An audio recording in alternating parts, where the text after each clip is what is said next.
I hope I'm audible to all. Yes, I can hear you. Wonderful, sir.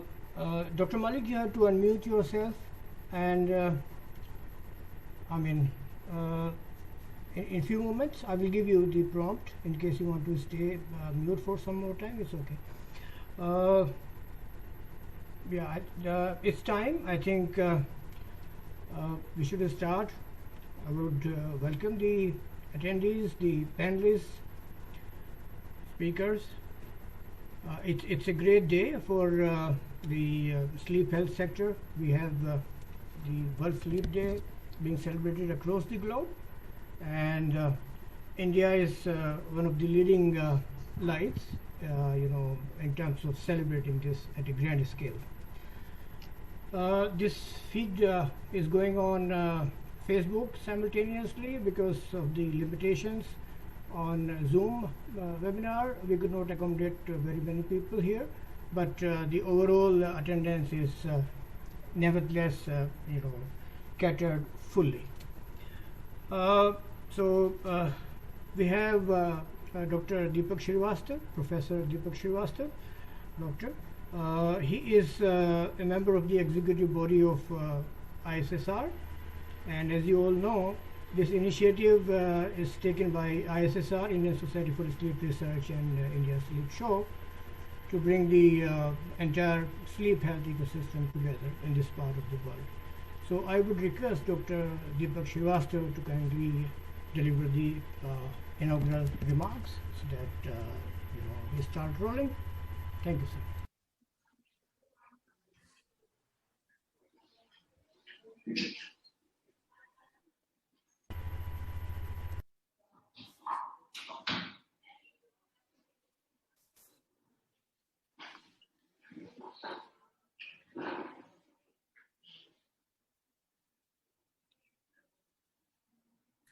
Mr. Rana, am I audible? Yes, sir, you are audible. Please go ahead. Welcome to World Sleep Day celebrations today. Ladies and gentlemen, around the world, the World Sleep Day every year brings a sense of excitement for the sleep specialists, sleep practitioners, sleep trainees, anybody who has to do anything with the sleep, and people who are aware of their sleep. It's the same feeling. It's a time for recalibration, review our last year's accomplishments, and focus on the future. This is the 14th World Sleep Day, and I would like to set the stage for the proceedings today by talking about the sleep in India compared with rest of the world. This is the study that was done in 2019 by Philips as a global sleep survey in 12 countries, participated by about 11,000 adults. And you can see the question was, do you have most restful sleep? Do you get enough sleep? And Indians are number one in agreeing that almost 70% Indians agreed that they get very, very good quality sleep. Well, that translates into national health, both the mental and physical health, although some might argue that that's not the case. But look at the other countries here as we see the developed countries, underdeveloped countries, developing countries, and go to the places like Japan, where you can see that nearly 35% people only agreed that they sleep well. The remainder of them either did not know how to answer, they did not agree or disagree, but most of them also disagreed. So India is in a very, very good position right now. Let's look at why do we celebrate, and why do we celebrate this World Sleep Day in the March? Because it is celebrated on the Friday before the spring equinox. For those of you who would like to know what the equinox is, here is the cartoon that you can see the Earth is rotating, and here's the line of equator. And the sun begins to continue to move, and it is going to cross the line of equator 2 times every year. The day and night are equal in time, and that is one in September and the other in the spring, so fall and spring. So this is the day going to be 2:30 a.m. Saturday, March 20th, exactly when the sun is going to align as it crosses the equator and will make the day 12 hours day and 12 hours night. And this is a very interesting finding because the sleep is associated with our solar system. So you can imagine how important this activity is. The slogan for the 14th World Sleep Day is regular sleep, healthy future. If you look at these 4 words, they are very profound. And then you can actually research and find out what the other 13 slogans were. Every year they come up with a new slogan, which has a very, very profound message. And this 14th one, I certainly found extremely profound because of the many recent findings, especially if you recall 2017 Nobel Prize for the circadian rhythm that went to 3 American scientists who established the fact about the regularity of the sleep and as it relates to circadian rhythm and how the circadian rhythm controls every cell, every organ system, every tissue, and every organ in the body that can lead to healthy future. The purpose of the World Sleep Day is to make people aware, the political people, the leaders who make the difference, who makes the law, and increase the awareness of the political advocacy, improve the idea about education at every aspect of the society, whether we talk about the specialist, whether we talk about the trainees or a general population in that setting in all ages and all trades. There is a significant social impact that is reviewed, how it affects our lives in terms of our social structure as well as relationships. And you are well aware of importance of sleep and public safety, traffic safety and occupational safety. We are learning more and more as the world has become more industrialized that the incidence of the occupational injuries due to the sleepiness, especially in the shift workers, has gone many, many folds higher. So that's a significant finding, and this is the call of action. Well, I like to call it a little differently. You always hear in different conferences that we sleep for 1/3 of our lifetime. That is true, but I like to add that that 1/3 of our sleep time actually controls 2/3 of our wakeful time. So that's very important because our wakefulness, both in terms of the physical and mental health, is not going to be very sound if that 1/3 of our lifetime is not suitable to and conducive to solid restorative sleep. I'd like to talk about the partnerships. There are professional organizations like this webinar is supported by ISSR, Indian Society for Sleep Research, and the Industrial Partnership. These partnerships are not new. They exist in every country and around the world. The professional organization are their leaders in their country. They guide the professional world, the education, the training, etc. They also project these countries, in our case, India, image to the world that how advanced we are and what we are doing for the advancement of not only the science, but how we are changing the environment in our own country, in our own society. Political advocacy, I already told you about that. These organizations have to be active in order to get the laws made so that we can have good quality sleep so that we work in shift work, but shift workers get more rest, or the truck drivers or airline pilots or police officers. The time has to be controlled so that the sleep time is allowed. There are educational programs and initiatives brought about by these professional organizations. They offer the training opportunities for the not only the training, but also the testing, examinations, credentialing, and certifications. And then the public outreach. ISSR has been extremely active in public outreach programs. Every year, there are programs for the schools, for the teachers, for general public, for police officers and traffic people. So a lot of initiatives are taken up by the ISSR over the last many, many years. Now, when we talk about the industrial part of our partnership, the industry, as I said, is a major partner, as it takes a major role in promoting the science. In our case, it's the science of sleep, but in other fields of life as well. The industry actually brings the science to the consumers. We have to realize that. And the benefit that industry gets out of that science, they pay back. They come back and support the professional organizations to work better and more and have enough funding, enough resources in order to continue with their agenda and charter.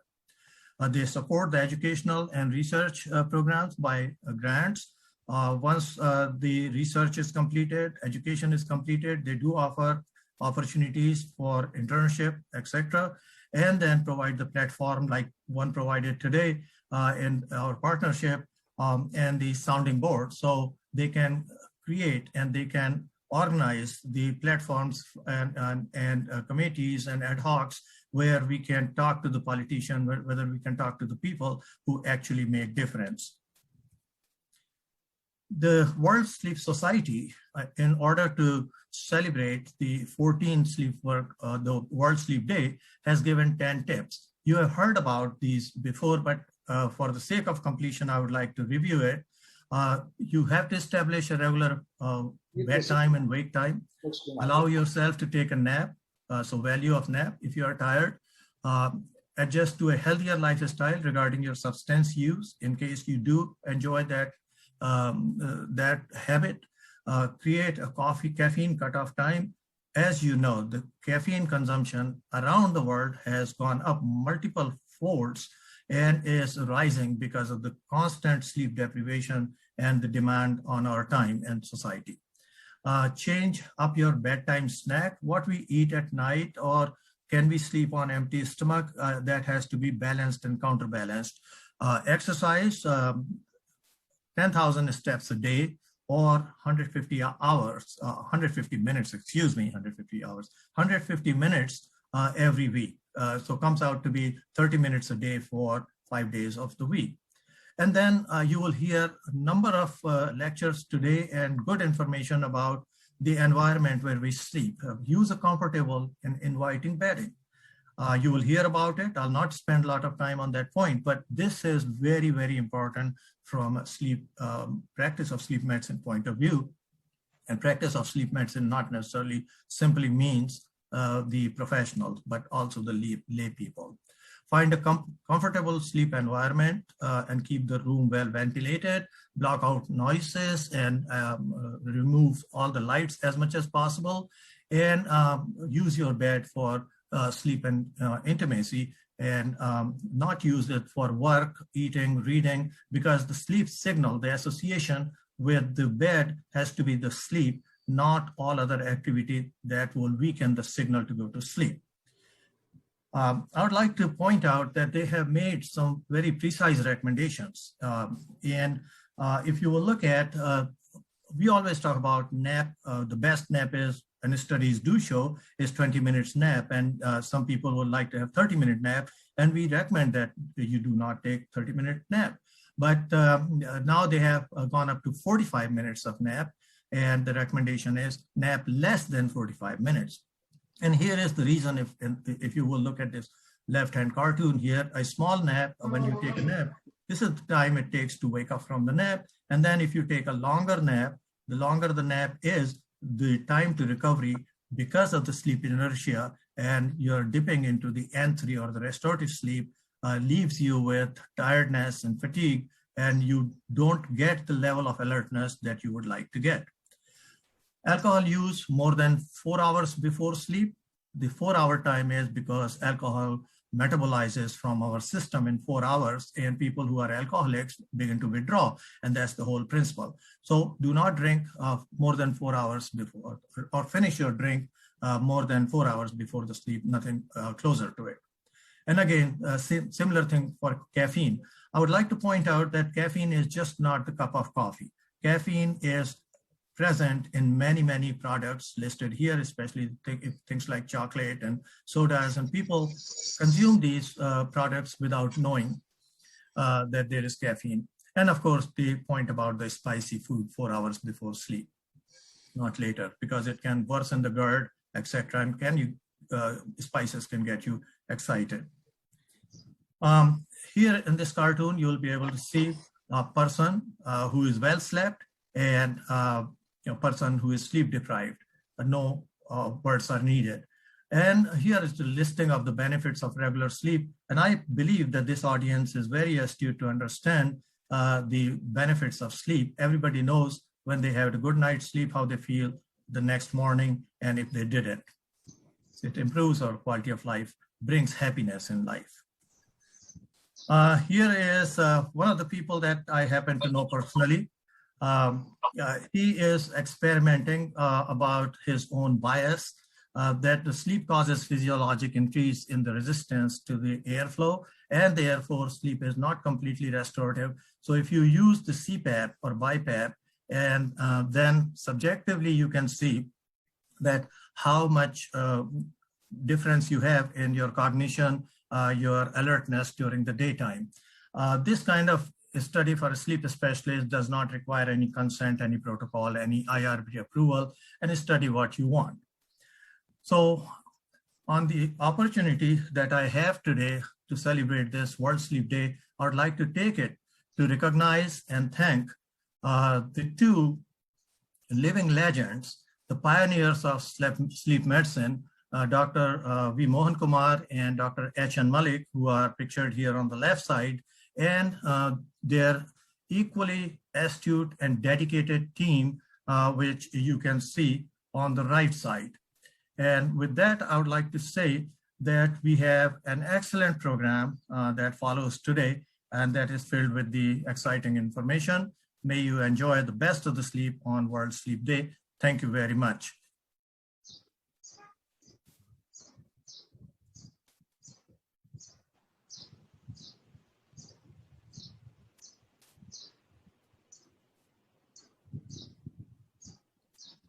Thank you, Dr. Deepak Srivastava.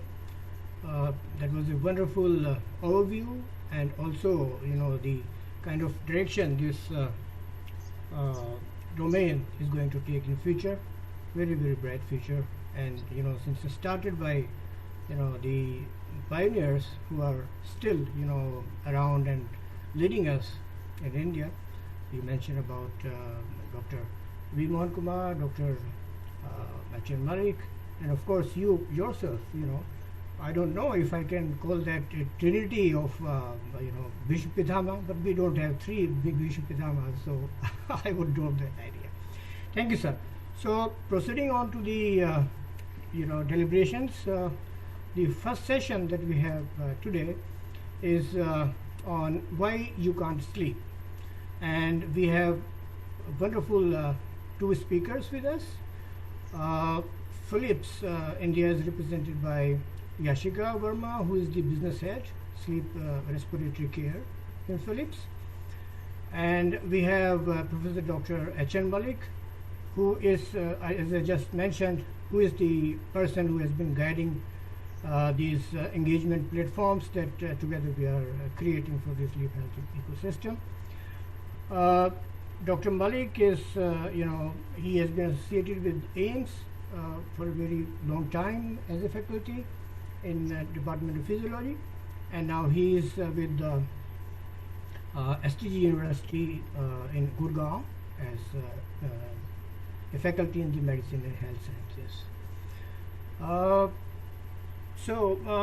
I think we will start with Yashica's presentation.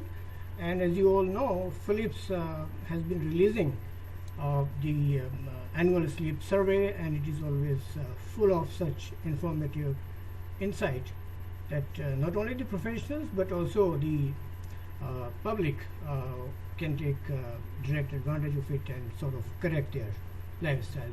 So Yashica, over to you. Thank you, Subhash, and thank you, Dr. Deepak, for such an enlightening session. I think you've stressed upon quite a lot on how sleep is important, and I'm going to talk about how sleep has changed in COVID times and what does Philips and how can Philips help a part of that problem to help solve that part of a problem. So I'm going to present my screen, and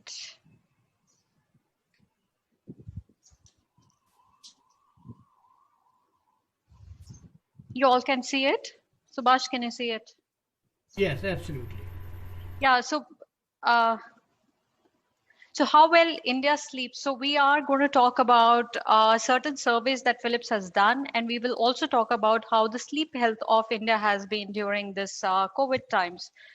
We are going through unprecedented phase, as you know, with the COVID. It has not only impacted the social economic phase of the country, but it has adversely impacted health of a healthy professional. In fact, even if you're not down with COVID, the rest of the patients have been adversely impacted by how COVID has impacted their families or their work-life balance or their work, right? This has also induced enormous change in our lives. Social distancing, the first thing, right? India is such a populous country, and I'm really proud that we could implement social distancing despite such a populous country that we are. But this has also led to people getting stressed out because you're not meeting your family members, not meeting your friends, you're not going to work. So there is the vent out of the stress isn't happening as much. Second is very important, the work from home. It has become new normal for us also. We are working from home. Mask and sanitization, I think it has become a new normal for all of us. No travels. Yeah, how much we used to travel every month and now how we've restricted it. But all of this has led to a lot of stress and anxiety in individuals' lives, right? One is in a family, somebody is getting impacted by COVID. Even if they're not impacted by COVID, they are impacted by social distancing, work from home norms, and the line between work and home is actually started to diminish. We work longer hours. In COVID times, we've seen work from home, we are working longer hours, and therefore that line between work and home is diminishing. This pandemic has impacted our sleep, and how it has impacted, because there's a lot of job financial worries during this pandemic. There is no recreation. We aren't meeting our family members and friends. The mental health is impacted. There's a lot of stress and anxiety. Also, at same point in time, there's more screen time. We are looking at our laptops or TVs or tablets a longer period of time. There is low sunlight exposure now that we are not going out. It has led to a lot of health issues for us. Somebody has put on weight, or somebody's actually lost weight. So a lot of disruptions this pandemic has caused in our life and in health too. There are certain findings from the survey that we conducted. Just a second, I am not able to see the screen properly. Yeah, so what we are talking here is that 54% of the respondents mentioned that they are sleeping more during the pandemic.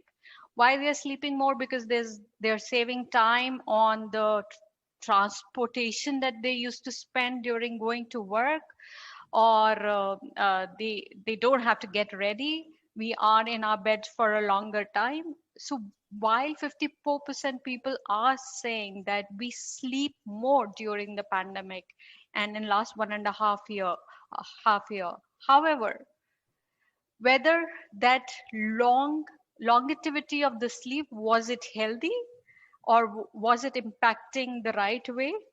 It has 43% people said that it is impacting the work routine. 41% people said that it has impacted the sleep routine.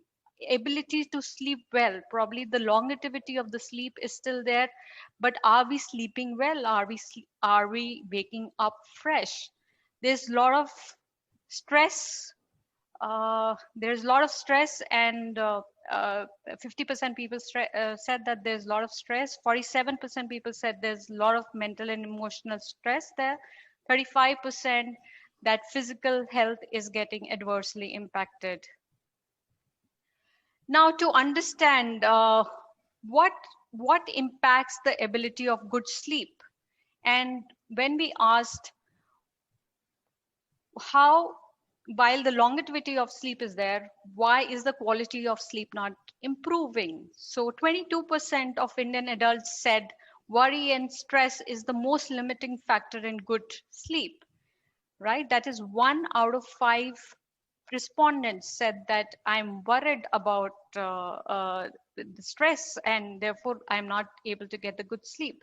63% out of those said that it is because of the financial stress. 59% also said that it is COVID, reported because of the COVID pandemic. 56% said because of the work responsibilities that has increased. Obviously, we are working more. It has been quite proven that when we are working from home, we are putting in a lot longer hours than what we used to in office. Office, still there was in between breaks where you would socialize with people. Here at work from home, it has stopped altogether, which has led to larger work responsibility and at same point in time, increase in stress levels. This is how the good sleep has been impacted, and a part of that problem could be sleep apnea.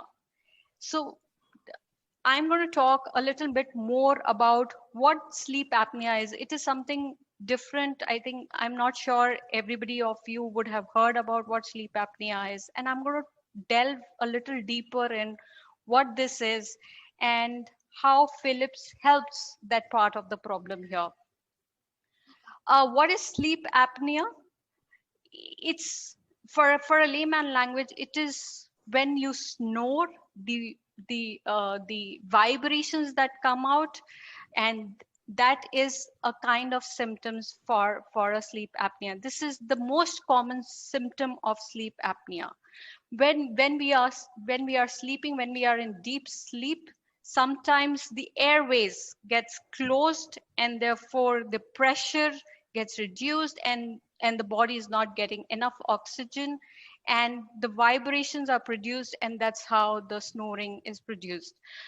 So this is the basic symptom of sleep apnea. In India, we talk about snoring as a sign of healthy sleep, right? Sometimes we talk about that a person who's snoring after a lot of hard work of a day, he's having a good sleep. See, kitni zor se kharate maar raha hai. He's having a time of his life sleeping and having a good sleep. Wherein it's just the opposite. It's just the opposite. He is snoring because he is not having a good sleep. His air passage is getting closed and his body is not getting the right amount of oxygen. What does this do? We gasp for air in our sleep. We gasp for air in our sleep. Sometimes we wake up in our sleep.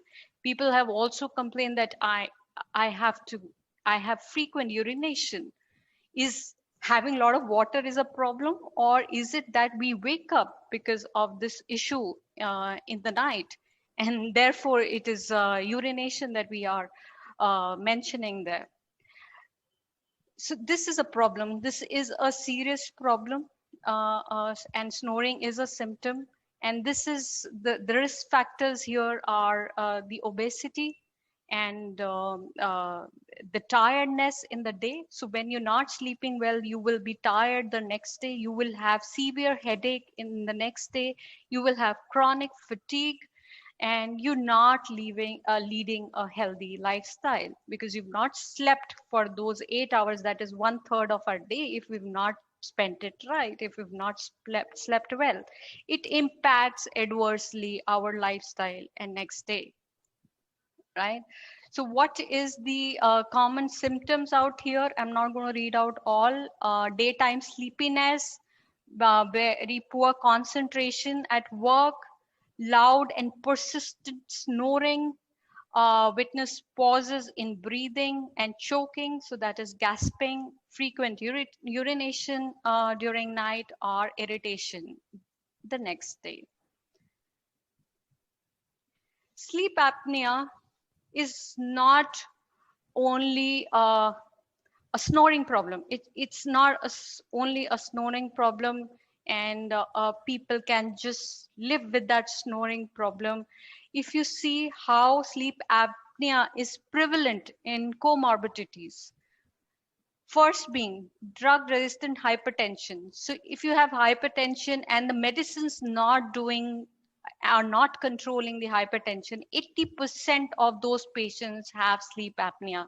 Imagine such huge number has prevalence of sleep apnea if the drugs are not doing the right way in controlling the hypertension. Obesity, 77% who are obese has sleep apnea. Pacemakers, 59% people who have a pacemaker could be a patient of sleep apnea. Similarly, diabetes, very important one. 50% people who are diabetic have sleep apnea prevalence. And India is number one diabetic country. We have the most highest number of diabetic patients in our country, and 50% of those have very high prevalence of sleep apnea. So why should we treat it? Extremely important, because if we are a patient of heart, we are a patient of hypertension, we are diabetic, and our medicines has not been able to control it properly, then there is a prevalence of sleep apnea. Until and unless we cure sleep apnea, the rest of things don't get smooth, right? We will not be able to control the rest of the things till we get to the root cause why medicines are not helping us in controlling those comorbidities. So sleep apnea therefore becomes very important. There have been cases people have fallen asleep while driving, and I would say it is quite common. It's quite common when we are a patient of sleep apnea. Many a times we fall asleep during the day, and many a times that incident could be when we are behind the wheels, right? So therefore, it is extremely important to cure sleep apnea. And the thought that I'm going to leave you all with, that snoring is the first symptom of any prevalence of sleep apnea, and it needs to get checked. You need to visit a doctor. Before that, what you can also do is go to our website, philips.co.in, and you can see a stop bang questionnaire. Stop bang questionnaire is nothing, a very simple 8 questions questionnaire.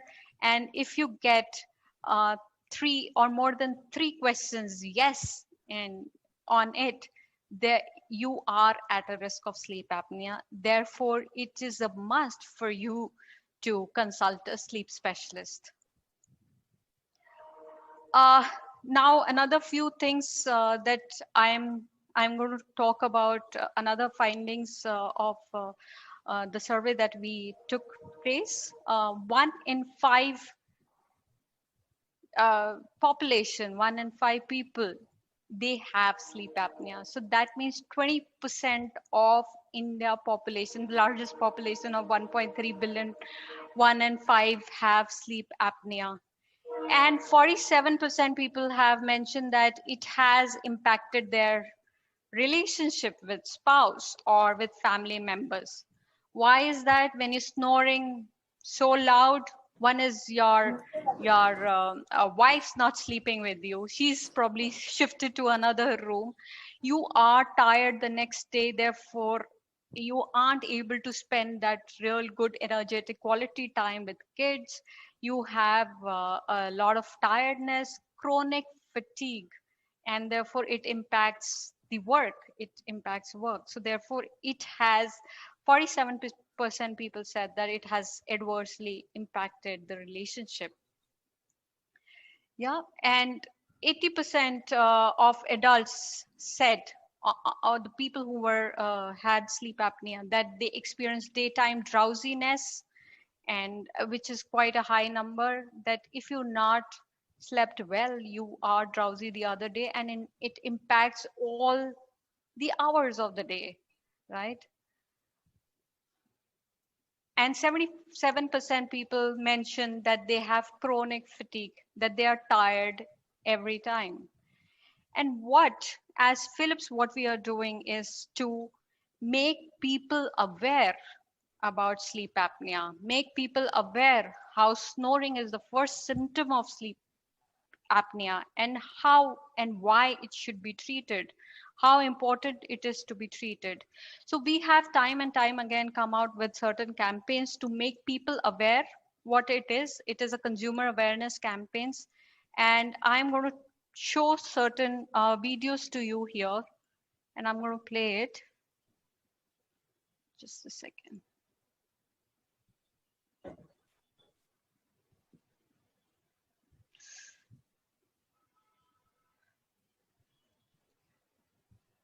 I think I don't know whether I'll be able to play it or not.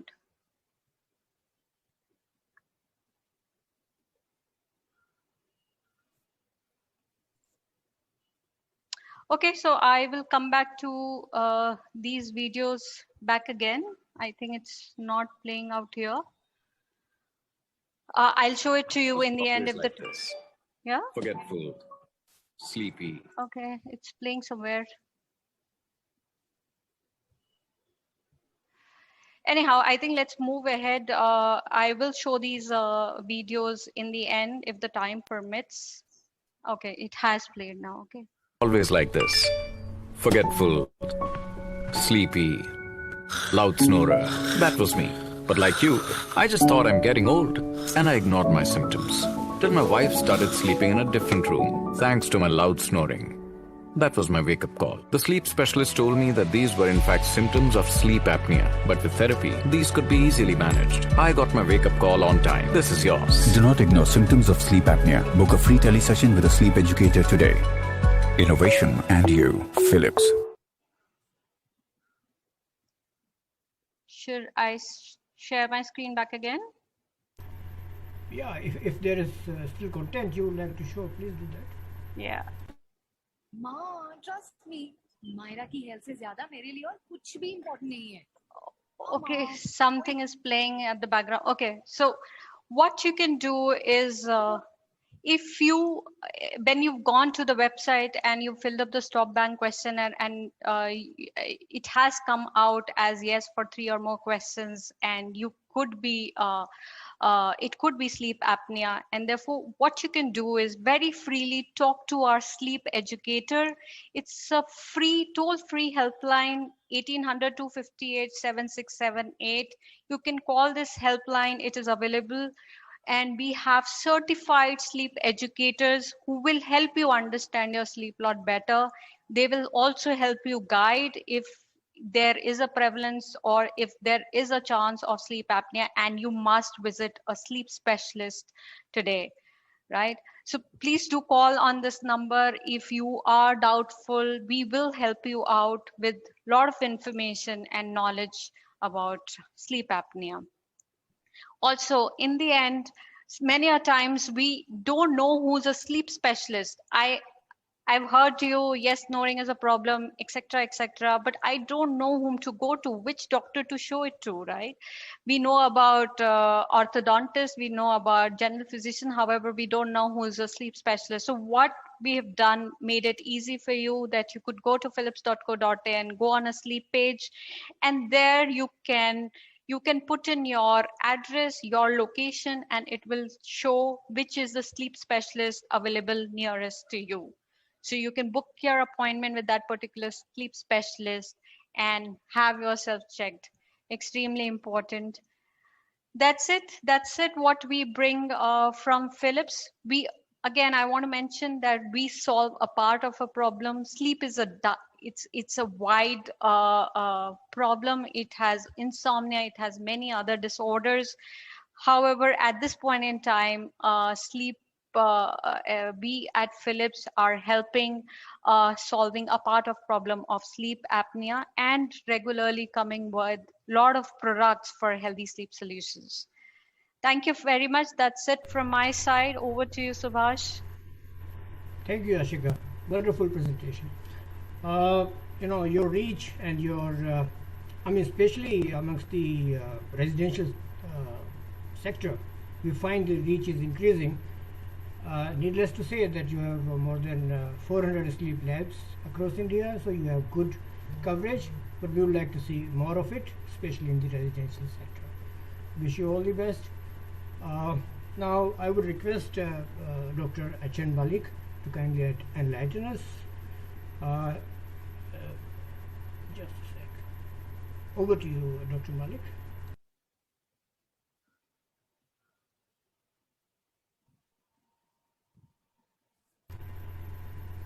Sir, you have to unmute yourself, Dr. Mallick. Please. Mr. Rana, I'm supposed. Hello. Sir. I have given my recorded speech. Yes, that will play. That will play. Yeah. Good morning, everybody. I congratulate the India's Sleep Show Management for celebrating World Sleep Day to bring awareness about sleep and circadian health.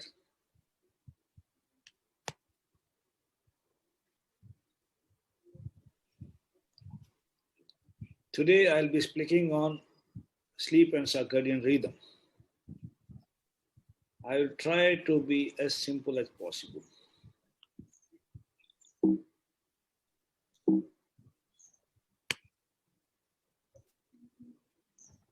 I will start with the famous quote by Sir William Dement, who is known as the father of modern sleep medicine. In 90s, he told, ignorance is the worst sleep disorder. People lack the most basic information about how to manage sleep. Both doctors and general public know almost nothing about advancement in modern sleep medicine and sleep physiology. Awareness by children and government about sleep and sleep disorder is the need of the hour. This was told in the context of United States, but it equally holds good for India. Let us answer a few questions. How do you celebrate sleep? We all sleep every day. We sleep 1/3 of our life. Do you sleep regularly? Do you sleep at a particular time every night? Do you wake up daily at a particular time? Do you know your sleep requirement? Do you avoid sleep at the expense of some other attractions? Do you stay connected late at night?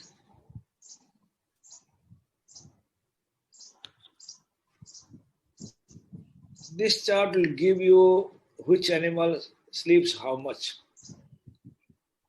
But one cannot conclude the requirement of sleep by individual animal from this chart. The man sleeps around 8 hours a day. Maximum sleep is enjoyed by bat, that is around 20 hours. And the poor giraffe sleep about 2 hours a day. Surprisingly, the big elephant also sleep less, that is around 3 hours. The National Sleep Foundation has made recommendation for sleep duration for all ages. One can read your requirement from this recommendation. We can record sleep objectively by three cardinal parameters, namely EEG, EOG, and EMG. By use of these three recordings, one can classify electrophysiologically different stages of sleep. On the basis of polysomnography recording, we can classify sleep into two stages: non-rapid eye movement sleep, which is known as non-REM sleep shortly, and rapid eye movement sleep, that is REM sleep. It has other name also: paradoxical sleep, dream sleep, active sleep. Non-rapid eye movement sleep can be further divided into three stages, that is N1, N2, and N3. N3 is the deepest stage of sleep. It's very difficult to wake you up from this stage. Rapid eye movement sleep, during which we have dream.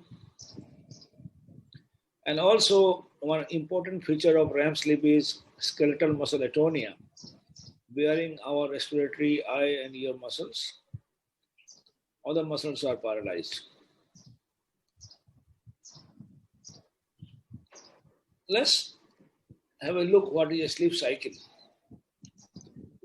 Every night we go through 3 to 6 sleep cycles of 90 minutes each duration. Non-REM and REM sleep alternate cyclically throughout the night, beginning with non-REM sleep. Then we go from N1 to N2 to N3 stage, then to REM sleep. So as the night progresses, the REM amount increases. So you'll understand that sleep is not a unitary state. We go through different stages during the whole night. Let's talk about functions of sleep. It is proposed that sleep has a universal physiological function across all species. However, there is no consensus what function it might serve. As you know, heart is for pumping blood, and lungs for exchange of gases. We do not have such kind of specific function assigned to sleep. Therefore, till today, the primary function of the sleep is yet to be discovered. However, there are some propositions about functions of sleep, restoration and recovery, but we do not know what is recovered and what is restored. Yes, there is energy conservation to some extent, but not that much we can achieve by simple resting. It washes out our emotions, true. One of the near function, we have synaptic downscaling. We all experience discharge of emotion through dreaming. Memory consolidation is one of the important functions of sleep. And REM sleep is involved in memory consolidation. We have brain growth and repair. And sleep also boosts our immune functions. But the bottom line is sleep is important for health and survival. You have a bag full of profits of sleep. It sharpens your concentration. It allows you to make a better decision. You have better memory. You can manage your stress well. You have a better physical health. And definitely your immune system is better if you are sleeping well. And also it increases your energy level. We have some important message from sleep deprivation studies. Unfortunately, We have used sleep deprivation to study sleep functions. Prolonged sleep deprivation in rats leads to death. Human with fatal familial insomnia dies. It is unclear whether death is due to sleep loss or forced arousal and associated stress. Most important is there is intrusion of sleep into wakeful state. Definitely, we all experience cognitive impairment if we do not sleep one night. Prolonged wakefulness increases sleep pressure, and it cannot be avoided even at the advent of death. The early morning road accidents, even the nuclear disasters in the past, Bhopal gas tragedy, for example, these all happened due to lack of sleep. Sleep and circadian rhythms, they influence nearly all physiological processes at molecular and cellular level in our body. Why circadian rhythm and sleep is suddenly everybody's concern?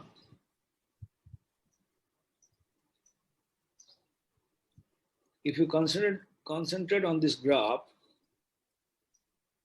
the daytime we are awake, indulging in a lot of activities. When the day progresses,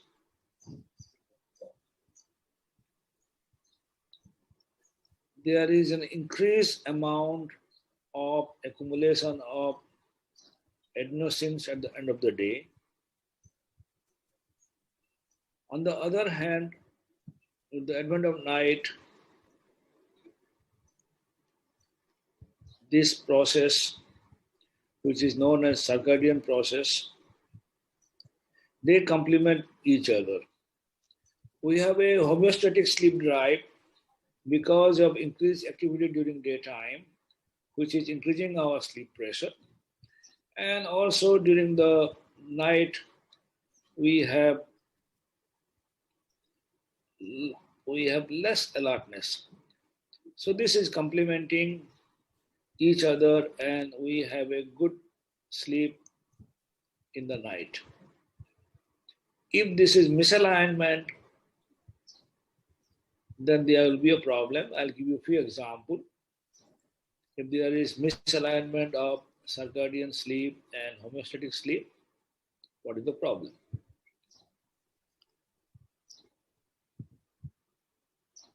Nobody knew that electricity has harmful effect.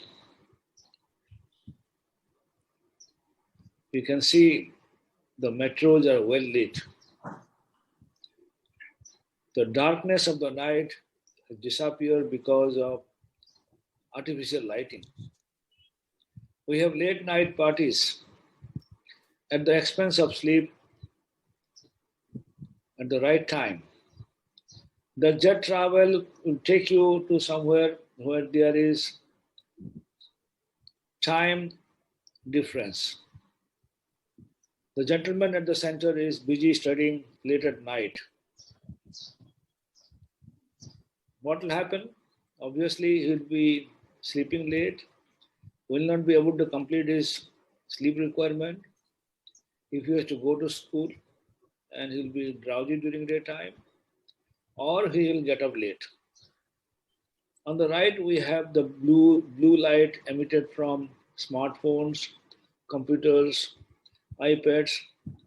Those are influencing our circadian rhythm.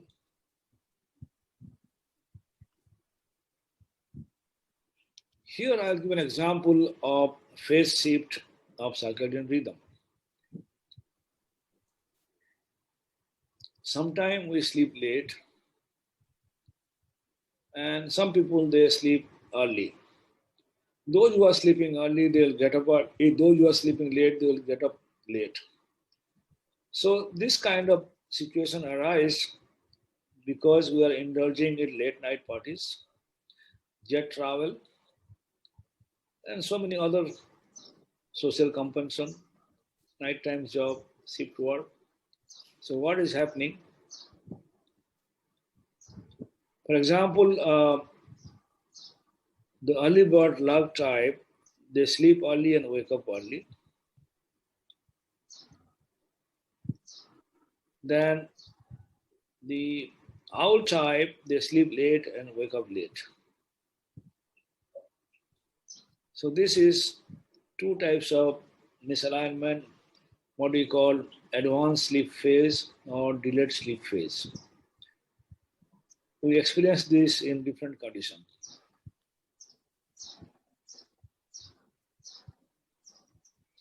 Hall, Rosberg, and Young were awarded Nobel Prize for their magnificent work on circadian clock mechanism. What is a circadian rhythm? It's a 24-hour rhythm. As of first described in human being about circadian rhythm in man, it is a self-sustained oscillator with an inherent frequency underlies human 24-hour periodicity.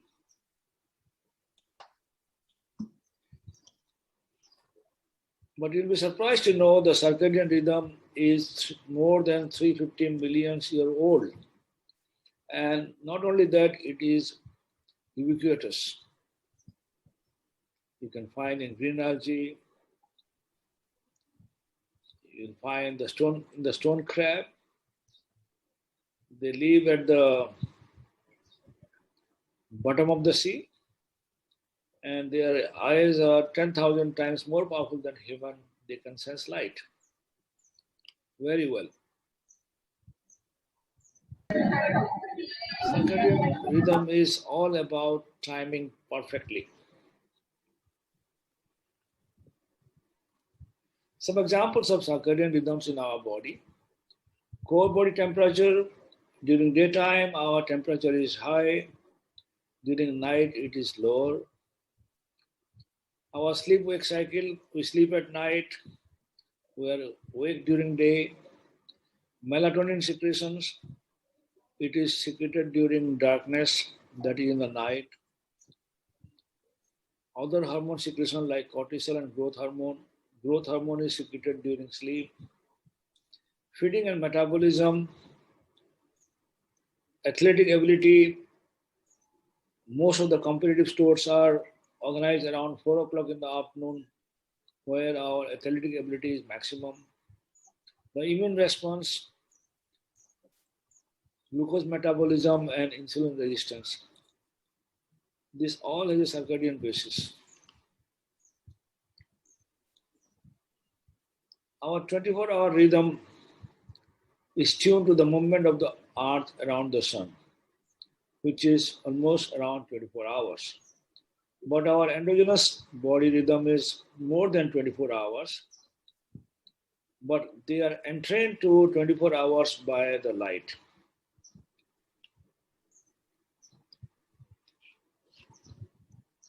This picture shows you the dark line, our activity level. We live in a 12 hours dark and light cycle.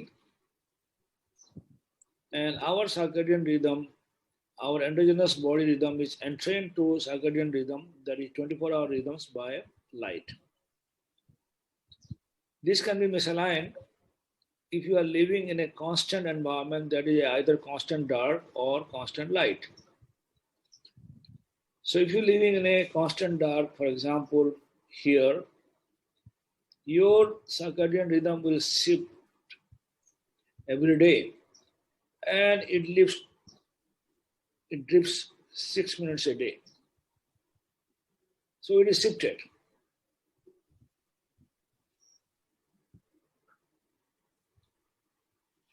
Suprachiasmatic nucleus in the hypothalamus is our biological clock.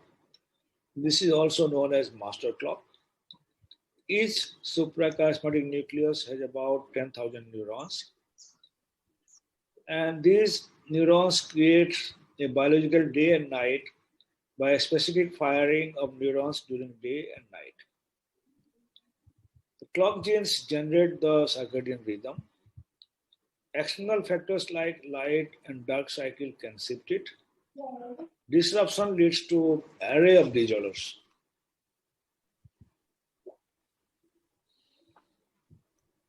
The biological clock, they work through the clock genes.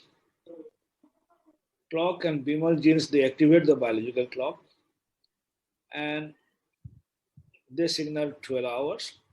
And repression of this gene product from clock and beamer, period and cry, they are degraded and this process takes 12 hours. Which can be better understood in the next slide. During day, there is transcription of period and cry genes.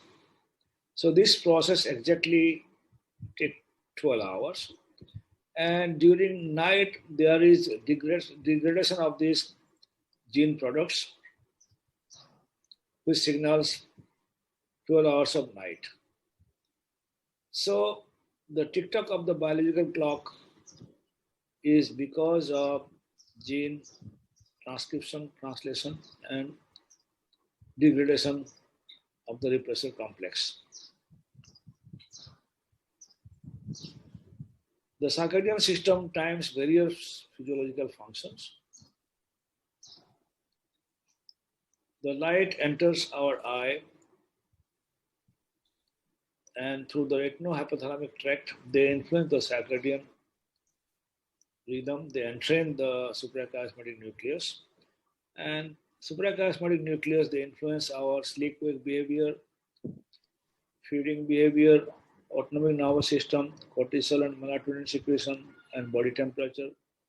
And all these, they influence the peripheral clock in the gut, muscle, liver, white adipose tissue, brown adipose tissue, and pancreas. These are known as peripheral clocks. The peripheral clocks, for example, kidney and liver, even heart, almost every tissue in our body has the capacity for generating circadian oscillation. This importance of peripheral clocks is coming up recently. They influence glucose metabolism, insulin sensitivity, insulin secretion, muscle activity, meal time, exercise time, and disruption or misalignment within the circadian system produce chronobiological strain. So the modern 24-hour lifestyle disrupts or misaligns the circadian system, leading to several negative health outcomes. So the important message is we have to foster gingival hygiene. Gingival means entrainer. We have earlier light, but we have so many things now. Your sleep time, your meal time, your exercise time. These all act as gingival. So the practice of healthy use of gingivals, circadian time cues, could reduce the chronobiological strain. So some tips for circadian synchrony to promote metabolic health. On the left, you can see circadian disruption, and this can be synchronized by various means. Let's start with light and dark exposure. Increase your daytime light. Mostly we are confined to indoors and we are not exposed to sunlight nowadays. And on the other hand, we have excessive artificial light in the night. So we have to decrease light at night and screen use, the light emitted from the iPhones and iPads and computers. The daytime physical activity also entrain your circadian rhythm. The feeding behavior, we have to eat at a particular window. For example, eat a greater portion of your meal early in the day, that is breakfast time, where your metabolism is higher. If you eat at night, metabolism is low, so it's better to avoid overnight eating. So consistent overnight fast is recommended. Sleep-wake behavior, we have to regulate properly. We have to sleep regularly at a particular time, refrain from shift work, improve our sleep quality by identifying and treating obstructive sleep apnea, which disrupt your sleep. These are few tips to produce circadian synchrony.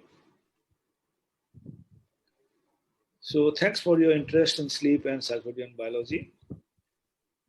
So my message on World Sleep Day to all is to sleep regularly, sleep at a particular time, and wake up at a particular time.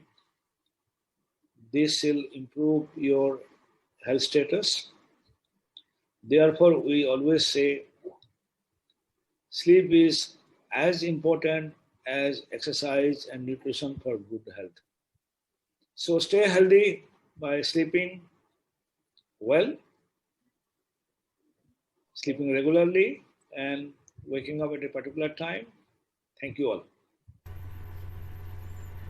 Thank you, sir. Thank you, Dr. Mallick. Your presentation was great. It had something for everybody. For public, some really useful advice, and for the professionals also, like a true educator and a professor, you have good content for them. So thank you very much for making it so comprehensive.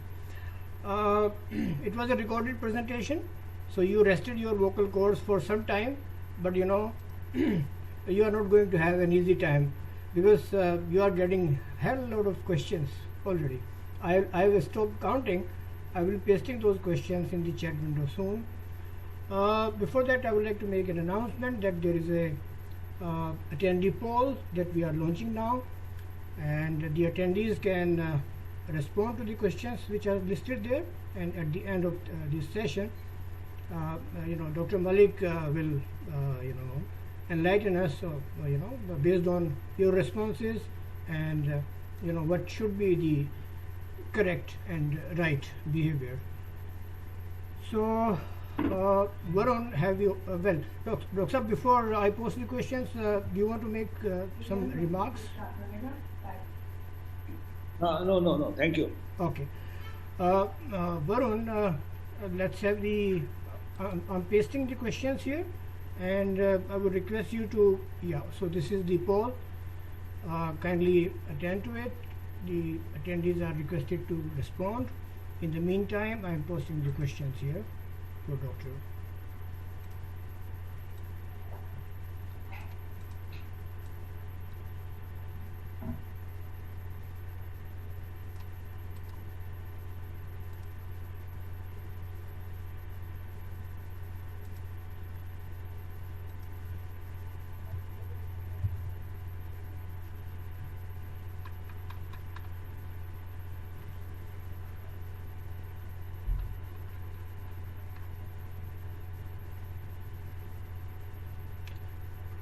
Dr. can you see the chat screen? Yes, I can see. All right. So while the poll is on, maybe you can go through the questions. Some of them may be kind of repetitive, but you can club some of them together, and then accordingly we have the list reduced to much lower numbers.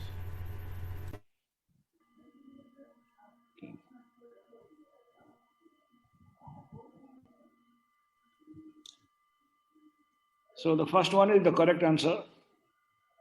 Infant. How do I react? Rana sir. No, sir. There is still time for the poll to be over, so please don't give the correct answer. Right. So let's wait for some time. But as I said, if you look at the chat window, you will find the questions pasted there. I mean. I can see very well. Okay. So this 1 minute, 1 odd minute just remaining can be utilized for that, and then you can start with the with your remarks on the poll, and then proceed on to the questions.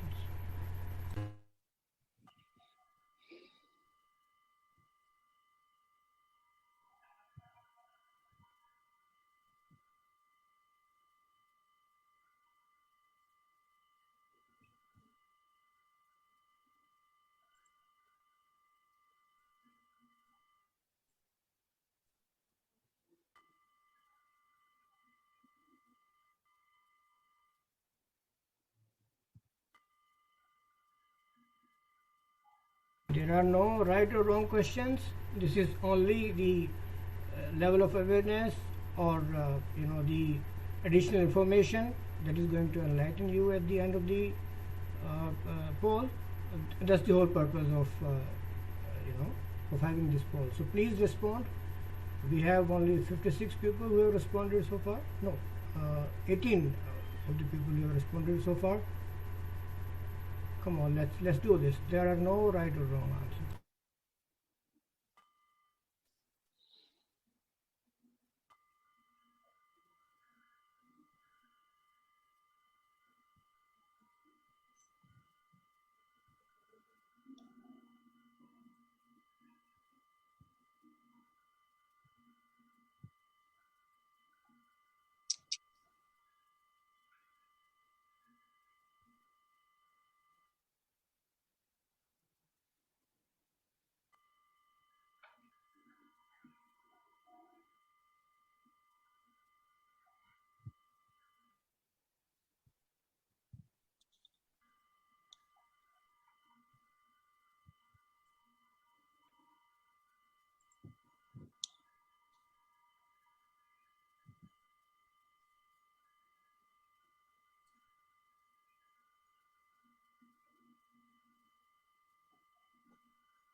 The numbers are not growing at a good speed. So, Dr. Saab, if you permit, shall we end the poll and start the... Sure. Yes. Okay. Varun, kindly share the results.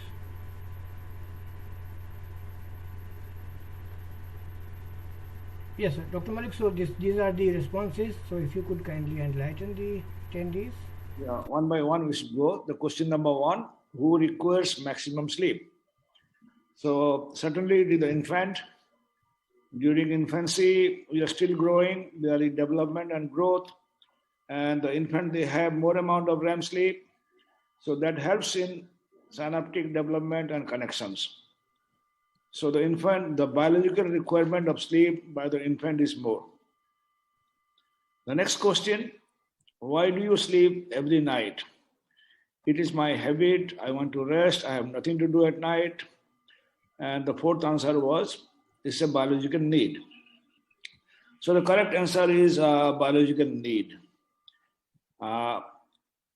If I have told you earlier, you cannot avoid sleep even at the advent of death.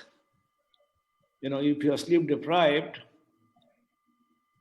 and you're driving, there will be intrusion of sleep, which we know as a micro sleep, and there will be head-to-head collisions. So even you are knowing that there is an impending danger, you cannot avoid sleep. Therefore, we call sleep is a biological need. Can you display the third question? I can't see the third questions. Question number 3.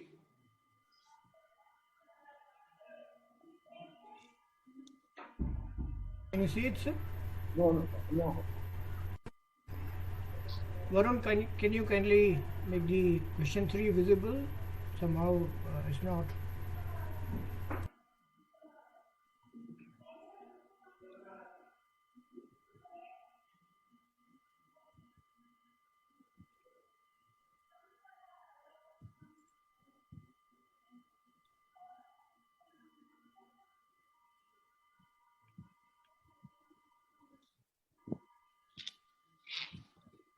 Sir, for next question, you just need to scroll down this screen. The screen can be scrolled, sir. Yeah. Okay. The deepest stage of sleep is REM sleep, N1, N2, and N3. And the answer, maximum answer is given REM sleep. It is not true. The deepest sleep stage is N3, slow wave sleep. When you are in N3, the percentage is very less. You are in deep sleep. Sometimes you find difficult to wake up somebody and you go on pushing and making noise, but still he doesn't get up. So they are in N3 stage. So N3 is the deepest stage of sleep, and we call it restorative sleep. So we enjoy it. If you have a good amount of N3 sleep, you feel refreshed. Then the last question is, core function of sleep is rest, memory consolidation, repair, not known. So the maximum answer has been given by the public is repair. We don't know what we repair. But I told you in the very beginning that the core function of sleep is yet to be discovered. So it is not known. The correct answer is not known. The last one is jet lag is because of long distance travel, tiredness due to travel, change in time zone, and circadian misalignment. So definitely there are two answers to this question. There is a change in time zone. You will end up in a different time, which may be your wake time. You are landing up in a sleep time of that particular country or time zone. And therefore, your circadian system, which is in your place, to a particular daylight cycle. And if you are traveling eastward, for example, in Japan, a 3.5 hour time difference, you will end up in the evening there at, say, 8 p.m., then your time will be 8 p.m. minus 3.5 hours.